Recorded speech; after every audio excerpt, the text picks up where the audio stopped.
तर चला, काल एका ताईने मला कमेंटमेंट केली होती, की "तुम्ही किती बडबड करता, तुमची ही बडबड ऐकायला आमच्याकडे काही कामधंदे नाही." तर पहिल्यांदा ना ताई, तुमचे खरंच आभार, की तुम्हाला ना माझी ही बडबड ऐकायला वेळ नव्हता, पण वेळ काढून तुम्ही ना माझ्यासाठी एवढा मोठा मेसेज टाईप केलात ना, त्याबद्दल खरंच मनापासून आभार.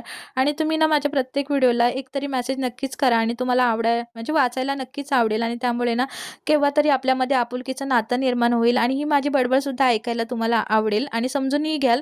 तरीही असो, प्रत्येकाचे विचार. नंतर मग मी 2 म्हणजे 4-5 दिवसांनी आज जिमला जाणार होती.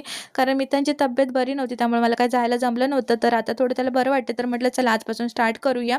तर मित्रांचे पप्पा आले होते, त्यांना चहा बनवून दिला. मित्रांला त्यांच्याकडे ठेवला आणि मग मी गेली होती जिमला. त्यानंतर घरी आली आणि घेतला होता हा रात्रीचा स्वयंपाक बनवायला. तर मी रात्री ना म्हणजे थोडंसं डाएट चालू आहे. त्यामुळे इथे ना मी एक नाचणीची भाकरी माझ्यासाठी बनवली होती आणि पनीरची भुर्जी. आणि 2 दिवस झाले होते मित्रांश काही दूध पीत नव्हता, कारण त्याची तब्येतच बरी नव्हती. तर हे दूध तेवढं शिल्लक राहिलं होतं. म्हटलं निदान त्याचं दही तरी म्हणजे लावून घेऊया.